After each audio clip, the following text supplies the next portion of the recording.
Hi friends, welcome to veenscookbook.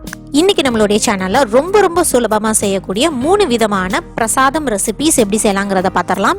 இந்த வீடியோல Navaratri special பிரசாதம் ரெசிபீஸா 9 வகையான தானியங்களை யூஸ் பண்ணி ஹெல்தியான நவதானிய சுண்டல் எப்படி செய்யலாம்ங்கறத செஞ்சு காமிச்சிருக்கேன். கூடவே சுண்டல் செய்யறதுக்கு யூஸ் பண்ண சுண்டல் பொடியும் ரொம்ப ஈஸியா எப்படி செய்யலாம்ங்கறதையும் பார்த்தறலாம். பிரசாதம் ரெசிபீஸ்ல அடுத்ததா பார்க்கக்கூடியது மக்கானா பாயாசம் இல்ல மக்கானா கீர்னு கூட சொல்லலாம்.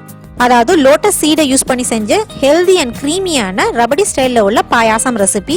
லோட்டஸ் விதையில நிறைய விதமான சத்துக்கள் இருக்கிறதுனால உடம்புக்கு ரொம்பவே நல்லது.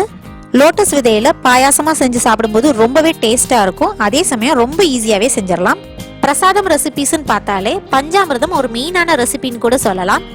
இந்த வீடியோலயே டேட்ஸ் அண்ட் வாழைப்பழம் மட்டும் பயன்படுத்தி செஞ்ச ஒரு ஹெல்தி டேஸ்டி அண்ட் ஈஸியான டேட்ஸ் பஞ்சாமிர்தமும் எப்படி செய்யலாங்கிறத பார்க்க போறோம். இந்த 3 ரெசிபிஸுமே ரொம்ப ஈஸியாவே செஞ்சிடலாம். அதே சமயம் ரொம்பவே ஹெல்தியும் கூட.